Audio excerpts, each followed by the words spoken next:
Hello everybody and welcome to another episode of Naval Action. So today we're going to do something a bit differently. Similar to my hot dogs, horses and the weapons of hot dogs, horses and hand grenades series. I'm going to take a look at all of the ships in Naval Action, do a short history. I'm not really going to go into the details of the shipping game since I'm mainly playing on the PvE server and I don't want to deal with all of the stuff in the PvP server. So I'm just going to shortly talk about what I think about the ship in-game, but I'm not going to go into details.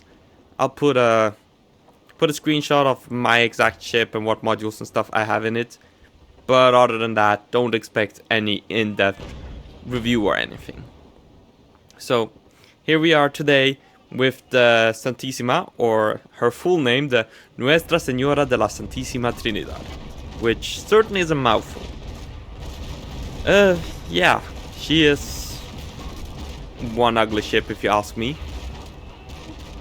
We'll start off with history and get into the ship later, but she was originally not like this. Originally, as you might know, she was a 112 gun 3-deck ship of the line, built in Cuba, I believe, and launched in 1769.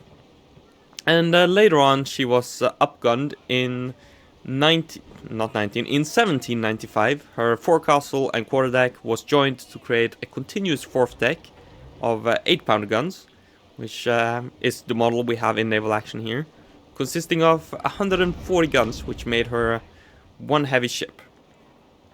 But of course, she had a lot of history before that, the time between 1769 and 1795.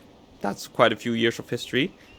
And, well, she spent most of that time as a flagship in the Franco-Spanish operations in the English Channel during the American War of Independence and other wars.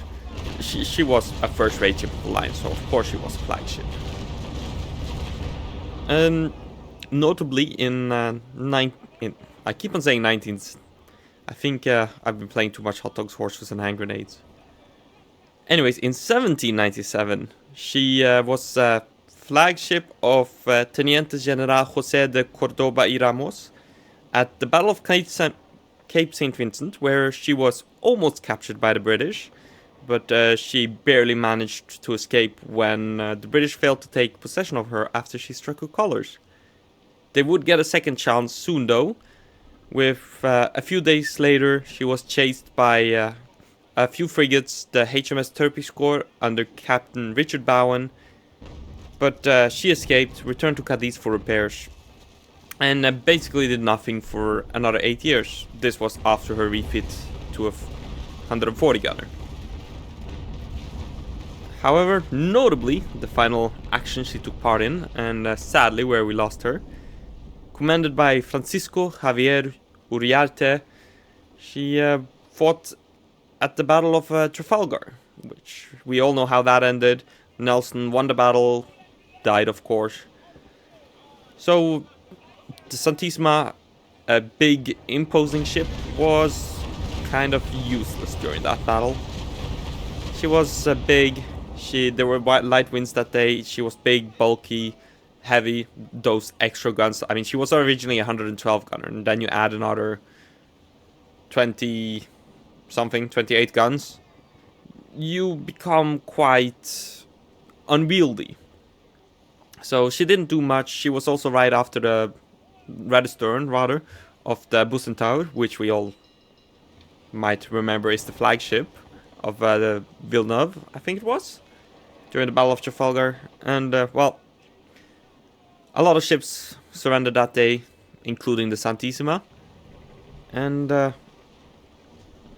a few days later, during the big storm that followed the Battle of Trafalgar, she was scuttled, which a lot of vessels happened to be scuttled or sunk after the battle. It's a shame. I would have loved to be able to see her. Well, I say I would have loved, but she is ugly. I would say she is probably the ugliest ship in Naval Action. So let's get, now that we've shortly done the history, let's talk about her in-game. She's ugly. She is very ugly. But I mean, she does have undeniable strength. She is the strongest ship in game. She has the most guns, she has the most hit points. She doesn't have the most armor, strictly speaking. That's shared with all the first rates, some second rates, and some third rates. Maybe all of the second rates as well. I'm not quite sure. You can figure that out eventually. I'll figure that out eventually, rather. But she is a solid ship, and probably in PvP, I don't doubt it.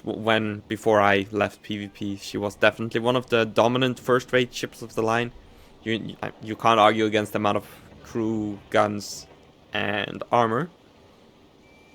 But personally, I don't like her. I think she's too unwieldy. She's slow.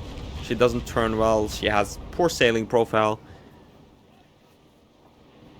But I mean, can't argue against all of her guns. That's really all she has going for her. She is a slab-sided, ugly, slow ship, but powerful. And I think that basically covers the Nuestra Senora de la Santisima Trinidad for today. Short, simple. Yeah, that's it. So I hope you all enjoyed this quick little video. Be sure to leave a like, subscribe, and all of that. And I'll catch you guys in the next one. Bye.